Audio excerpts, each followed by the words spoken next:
crianças, tudo bem com vocês? Hoje é segunda-feira e nós vamos começar o módulo novo, módulo 9. O título é Como Publicar o Livro. Quem lê livros não imagina que trabalho que dá para publicá-los.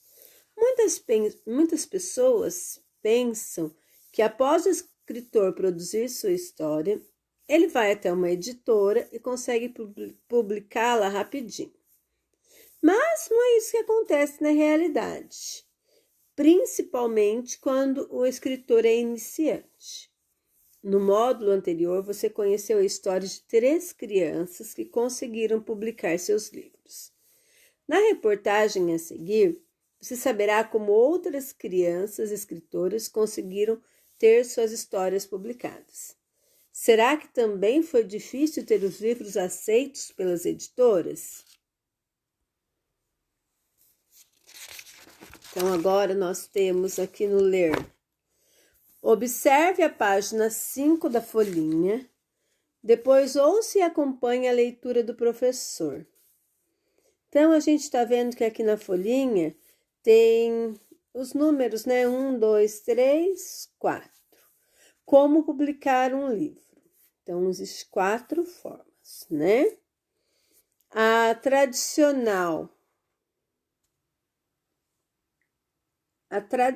Você escreve o texto, envia por correio ou por e-mail para as editoras que decidem se vão ou não publicar. O autor não tem gasto.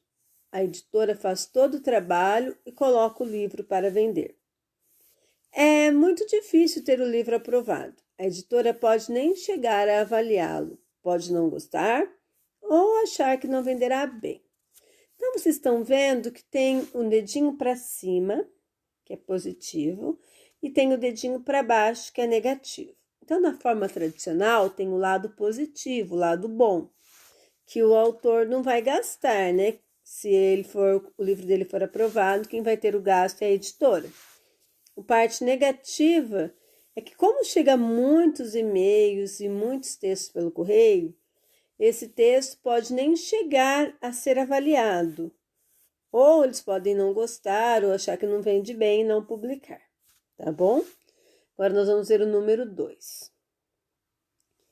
Pagou, publicou. Você escreve o texto, contrata uma editora para fazer tudo, desde as ilustrações até a impressão.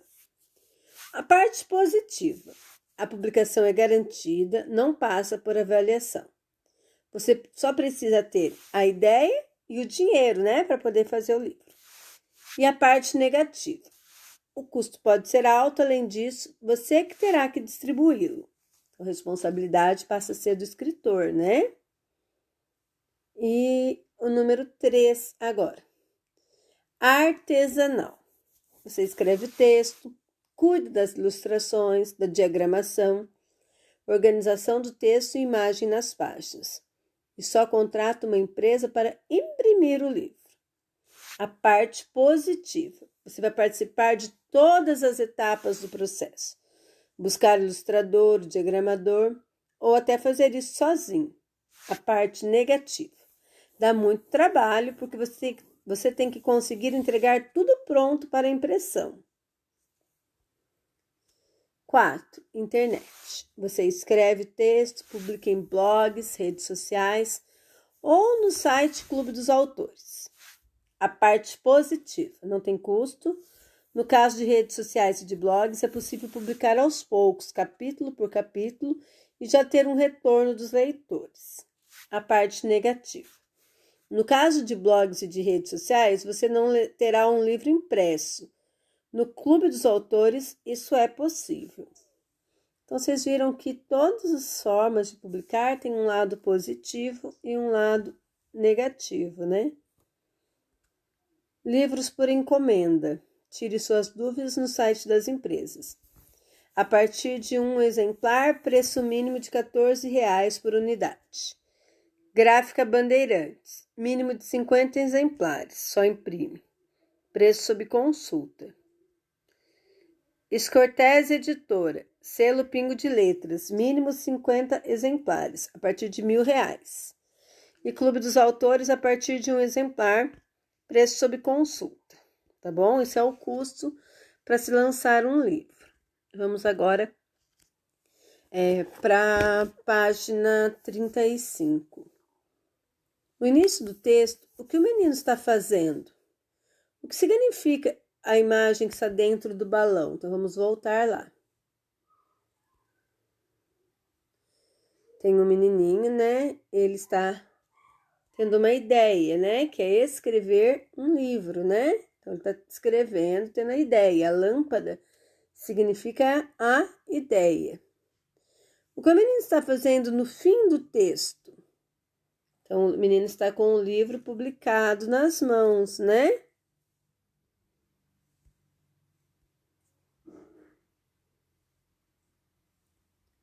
Ainda na página 5, o que a mão com o dedo polegar para cima indica? Então, a parte positiva. E a parte que o polegar está para baixo é o negativo. Os números que indicam os modos de se publicar um livro são grandes e coloridos de vermelho. Por quê? Porque destacam, né? Para destacar que existem várias formas. Agora nós vamos para a página 36.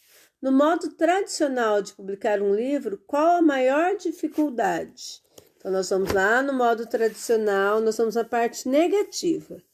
É difícil o livro ser aprovado e a editora pode até nem ver o livro ou avaliá-lo e não gostar ou não achar que não vai vender bastante. Um objeto artesanal é produzido manualmente. Qual a característica principal do modo artesanal? Então, é quando é feito pelas próprias mãos, né? Então, a pessoa vai ter que fazer artesanalmente, vai ter que ela mesma pôr a mão na massa e fazer. Assinale com X as características da publicação pela internet. Custo alto. Vocês acham que custa alto? Não. Uso de blogs e redes sociais? Sim. Distribuição pelo autor? Não. Distribuição pela editora? Não. Publicação em partes? Sim. Então, são duas características, né? Diagramar um texto é publicar capítulo por capítulo, organizar os textos e as imagens nas páginas, ilustrar e imprimir as páginas. Então, o que vem a ser diagramar? Quando a gente está lá no 3, no artesanal, fala que a pessoa mesmo tem que fazer a parte de diagramação, que é organizar os textos e os desenhos nas páginas. Então, organizar o texto e as imagens nas páginas, tá bom? Estudar a língua agora. Louca, louça. Caca e caça. Qual a diferença? O uso da cedilha, né? Que muda o som, muda a palavrinha, né? Observe as palavrinhas agora. Graça, acento, cigarra, laço e açucareiro. Responda, o C cedilha é usado antes de quais vogais? Da vogal A e da vogal O, né? Laço, graça, perto de outras vogais. A, O e U, né? Porque do U também, açucareiro. O I e o E não usam vogais, não usam cedilha, tá bom? Depois vocês vão escrever 5 palavrinhas em que a letra C é seguida da vogal E. Cedo, cedilha, cenoura, né? Escreva depois 5 palavras em que a letra C é seguida de I. Cigarra, cigarro, ciúmes, cimento. Depois, no número 2, leia as palavras a seguir. Nau, não. Roma, romã. Pais, pães. Carros, carrões. Nas palavras da lista B, qual o nome do sinal sobre as letras? Como se chamam essas letras? Então, o sinal é o tio, né? E quais letras que está em cima de quais letras? Do A e do O. Complete. O tio é sempre colocado sobre as vogais A e O. As palavras com tio têm um som nasal na última sílaba. Escreva 4 palavrinhas com tio. Então, não, anão, irmão, coração, balão, tá? E outras mais que vocês quiserem. Por hoje é só, tá bom? Um super beijo. Daqui a pouco eu volto com a aula de matemática, tá? Não se esqueçam de assistir o Momento Leitura.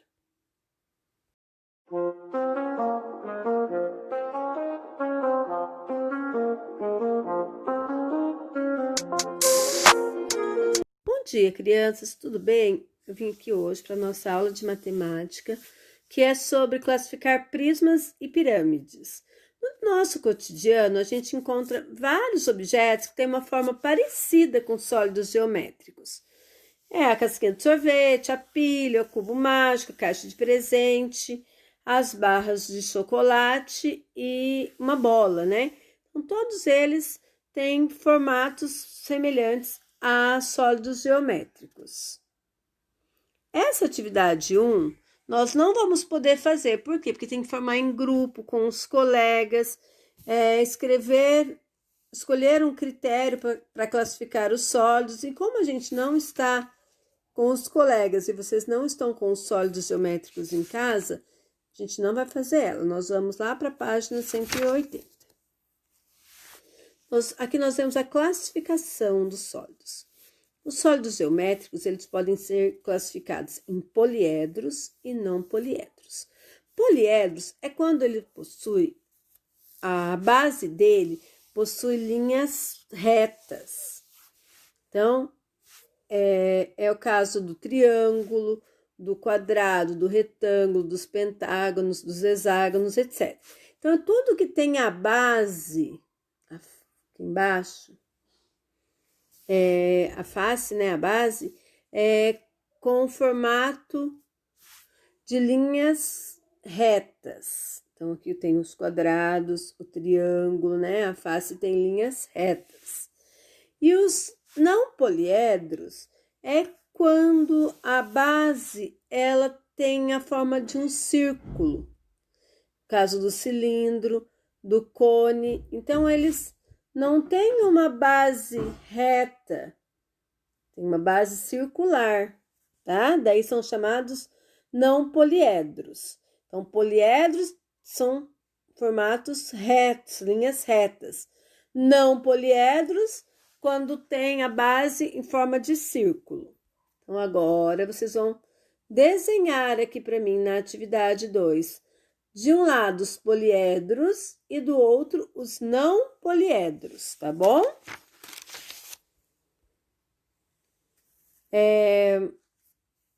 A classificação dos poliedros. Então, eles são classificados você classificou os poliedros em prismas e pirâmides.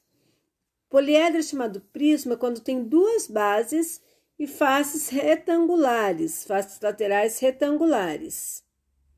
Então, são faces quadradas, né? As bases do prisma.